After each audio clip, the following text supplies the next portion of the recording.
pivot again with what really is the core of your business? What happens there? That's the very question I've been asking myself, especially with an imminent lockdown being on the way. But I think what we're going to do is what we already did last year, which is being able to figure out ways that already exist, the free ones that we were talking about, like the free social media, to just keep things going. I think for us, particularly in tourism, it's going to be a thing of just making sure that even if we are not going to have trips happening, we'll keep the word going. I think what's going to kill us is if we stop. We'll allow things to come to reduce and to slow down, but the stopping is what is going to be the end of us. I really hope there won't be a lockdown but if it's necessary, then that's what we're going to have to do, and that's what we're going to have to take into consideration. That's a really good question.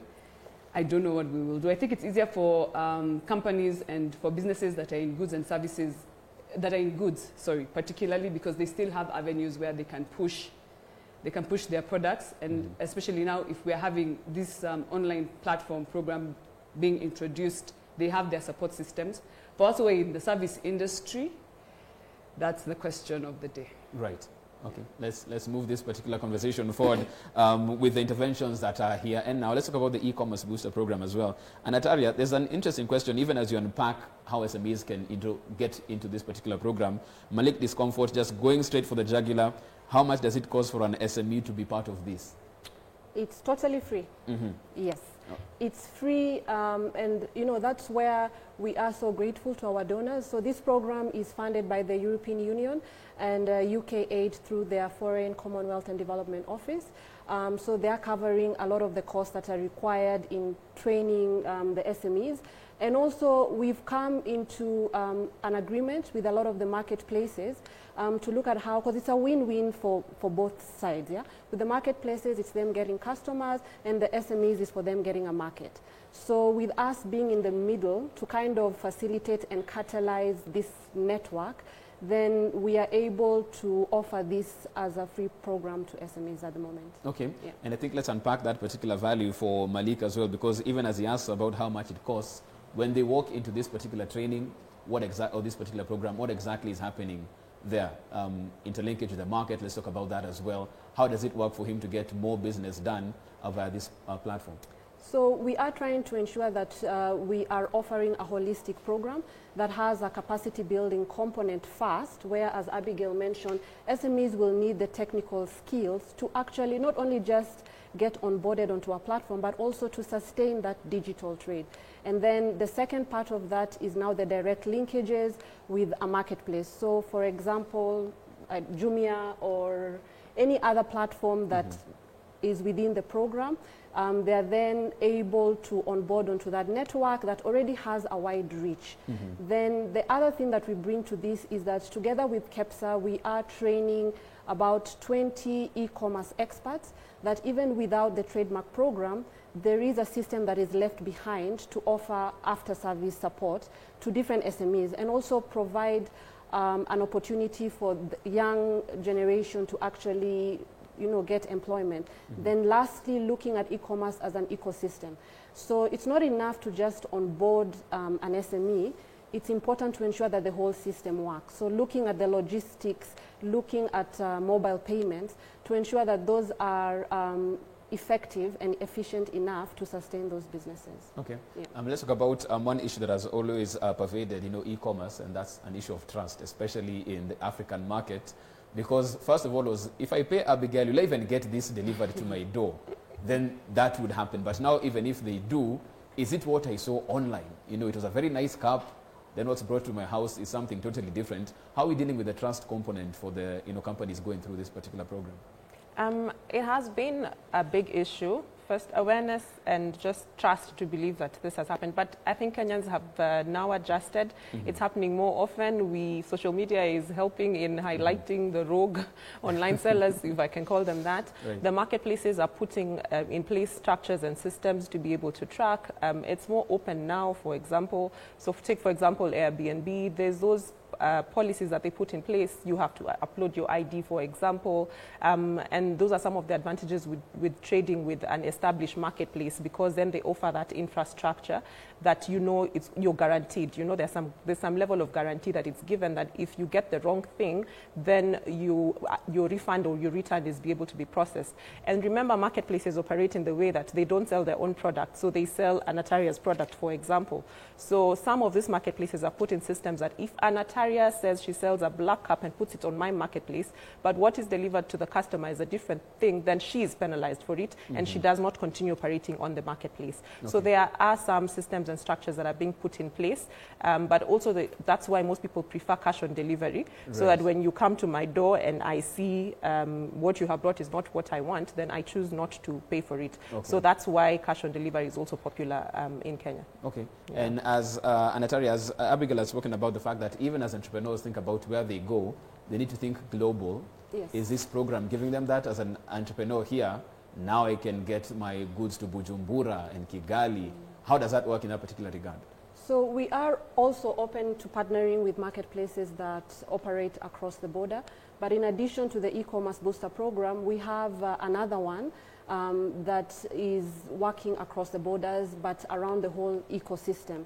So we've done significant research to assess and look at what are some of the barriers that are prohibiting, movement of goods through digital platforms. Yeah, because someone will tell you, I have ornaments that are supposed to come from Burundi, but the logistics connection is a bit of a challenge. It goes on a bus, and then from a bus it goes on a motorcycle, then to the customer.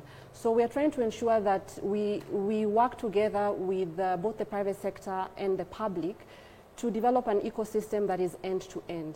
That if I go on a marketplace, for example, it's able to offer the services, in addition to onboarding. Right. If you can do my logistics for me, and if you can offer me a payment mechanism, then that's added value for an SME.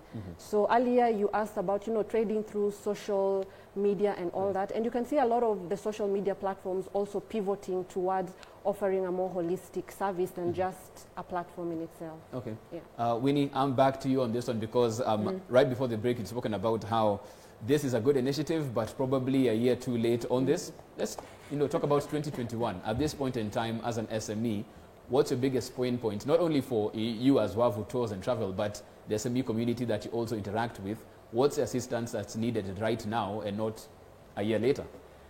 I think the major assistance is going to be access to markets. Because even with the training is going to finesse what people have already been doing with the free platforms that already exist. And that is a fantastic thing. And I think it's something that even as we as SMEs should sign up for. But I think our primary target, particularly people who are in goods-oriented businesses, are going to need access to markets. Because already, for example, a friend of mine has the only online store that sells African books, Rugano books, and they always have a problem with being able to move the books outside of the country. Sometimes you'll find sending it across the world is more expensive than the cost of the book. So she has to rely on someone who will be going to that country at a particular time, which are hindrances to business.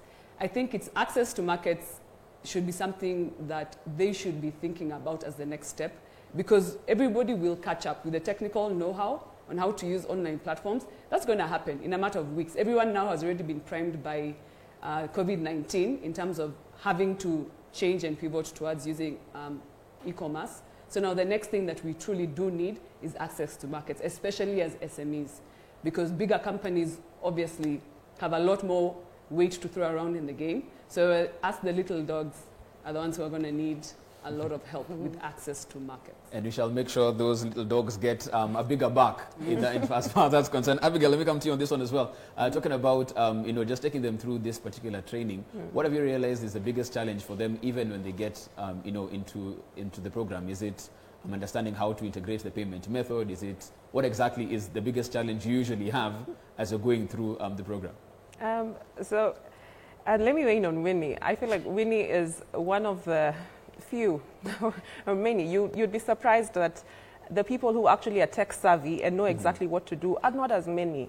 Interestingly, when we get into a room, sometimes you do a training and you're stopped because you're too technical, especially when you go on the assumption that everyone knows. So there is a level that, and that's why we're talking about also technology introducing a digital divide. So there are those who honestly do not know. They've never traded online. They're doing very big business traditionally, but they've never used an e-commerce platform. They don't even know how to open a Facebook page. So sometimes it's as basic as that, helping them to open a Facebook page. And then there's the tech savvy, like, for example, Winnie, who know it's so easy, it's almost intuitive. I can go and do ABCD, you know. So trying to address the issues across board and then bring the whole ecosystem together. That's why we're saying it's a cocktail of interventions to speak. So at this particular moment, this particular one is tailor-made to just ensure that the ones who have little or no digital presence at least have some digital presence. So at this level, we're ensuring that they at least have a website, they have social media pages, for example, set up, and at least they're selling on one marketplace and they know how to do that. Because there's a big lot that actually does not know how to do that, or they don't even know where to start because of that divide that is being introduced. Is it easy making a business case for that? For example, for a trader who has his wares,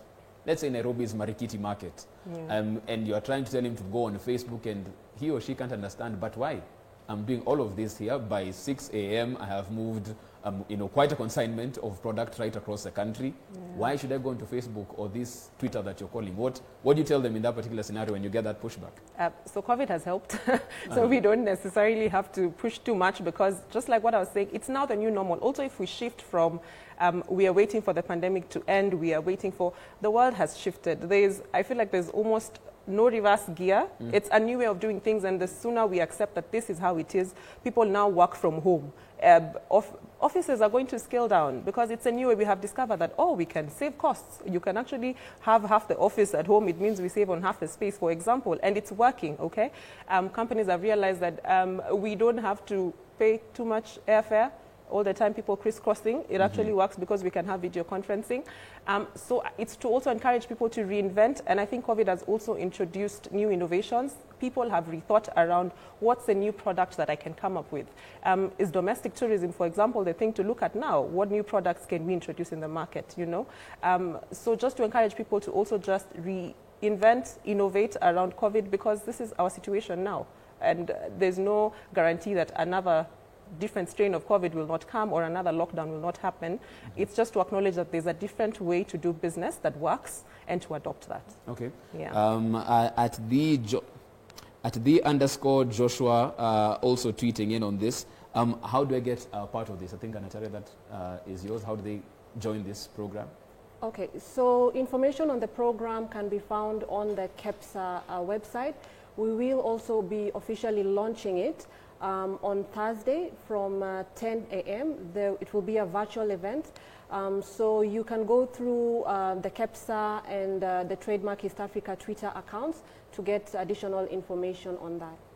Yeah. And very interestingly, because with this particular program, I'm just curious, how long is the program? Once I join, is it a week? Is it a month? Is it open-ended depending on how busy I am at business? How does it work? So we are currently piloting it until June of this year. Yeah, so it's about 6 months. So we started in January. Right. Yeah. Abigail, for those who come through the program who are probably not as tech savvy as Winnie, by the end of it, and this is a key point of concern, because you realize many entrepreneurs don't want to go and sit for exams and do all of that again. How do we make sure that by the time they leave in this particular program, they're well equipped to go forward and use these particular skills? So the program has two components. So there's a training. So when you get in, you get trained on 4 core units around the e-commerce process chain. So basically what we are trying to ensure is that you know which e-commerce platform is best suited for you. So for example, if it's Facebook or Instagram, and we tailor that to your particular business, we make sure you have a website, and then we advise you on which marketplace is good for you. So we train you on those. And then, like Anataria mentioned, there is a technical support group, a team of about 20 experts who are hand-holding these businesses and ensuring that they're actually set up. So what the journey looks like is, for example, take a business that has no digital presence. It means that at the beginning, so when you sign the registration form, is do you have a website? Someone will say no. Social media presence, no. Marketplace, no. So by the end of the program, they will be trained on how to do it. And not only that, there's a support staff that's going to actually handhold them and ensure they have presence. So the KPI, if I can call it that at the end, is that I will have the links that I'm able to know the person who's selling furniture on Gong Road, for example, has been able to know how to open their platform. They've taken pictures, they have uploaded, they've put the whole content with the price, and they've probably, hopefully, been able to make a sale on at least one of these platforms. So the difference with this particular program is that we are putting a structure to be able to actually mentor and handhold, which I think misses from a lot of programs that have been out there. Okay. Yeah. And sorry, I'll come to you with this one as well, because even as you look at it, as we have this particular program now, what has been the biggest challenge putting it together for these particular entrepreneurs, to go through this particular, 4 stages of learning, as Abigail puts it? What has been the biggest challenge on your part putting it together? I think the amount of outreach and social media engagement that we've had to do to actually raise awareness and convince SMEs, of the added value of joining such a program. But that's an investment that we are willing to make because of the impact that we know and the potential that such a program has. And for us, this pilot is able to demonstrate, if it is successful, what else can be done, and we're able to then widen that scope. As I mentioned before, with the Africa Continental Free Trade Agreement coming into force, there's a huge marketplace now, not just in Kenya or East Africa, but the entire continent. So as Winnie also mentioned earlier, it's about market access, facilitating that market access. So we need to ensure that we're not leaving SMEs behind by building their capacity and ensuring that they have the right skills to take advantage of the opportunities that are coming up. Okay. Another tweet from Kaberia Mibeere.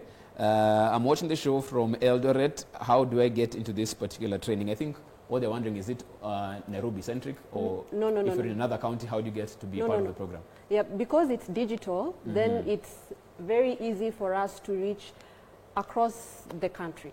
So as long as you're able to access the KEPSA website or the Trademark East Africa website, then there is an application process. It's very short. It takes maybe 2 to 3 minutes. And then from that, then the team gets into contact with those that are interested to join the program. Yeah. Okay. And Abigail, even as you speak about this, as we got into this year, there was a talk about digital tax coming into full effect. And that would make very many entrepreneurs very apprehensive of going to these particular marketplaces. Because they're already money is not enough. KRA, please, I can't, not now. How is this conversation taking place, if at all, with entrepreneurs? Okay, so of course the introduction of a digital service tax has created quite a buzz and a lot of conversation around how to tax the digital economy. That conversation is very... It's a tough one, I know. It's a tough one to have, and it's ongoing. A lot of lobbying. I've been involved in that as well with the Kenya Revenue Authority as well, just to see how to structure so that you also don't... My take is always that at this point, whatever systems we put in place should not stifle a nascent industry, that it should be able to enable the growth of that industry, for example. And a lot of tax education, of course, will have to go into it so people understand that, okay, fine, at the end of the day, who exactly that this applied to, so that there's not too much confusion. So from my understanding, the digital service tax targets, for example, Winnie, because she's in services, and if you're offering courses, for example, online, and the providers of the digital marketplaces. But in a way, it sort of always spills over to the end consumer, because then there's the 1.5, there's the issue of it affecting cash flows. So I feel a lot of consultations need to happen around this and how it's being implemented, and a lot of tax education needs to happen as well, so that it doesn't stifle an industry that needs to just thrive at this particular time. Okay. Yeah. And Atari, from where you stand, how do you lead this particular scenario? Because it's not unique to Kenya. The whole world is trying to see how they can extract more value from what's happening online. How do we give Caesar what belongs to Caesar, but yet have these entrepreneurs, be in these particular marketplaces? So I think for us, we are in a very unique position because we work with both the private and the public sector. So we work through agencies like KEPSA, the Apex institution, across the region to bring all these players together at the table to, engage on, fine, there is this regulatory framework that needs to be developed and implemented, but how are we doing it? Is it in an informed manner? And in that place, it's very participatory, so that whatever is put in place, there's a clear understanding of the mechanisms in how it's actually going to be rolled out.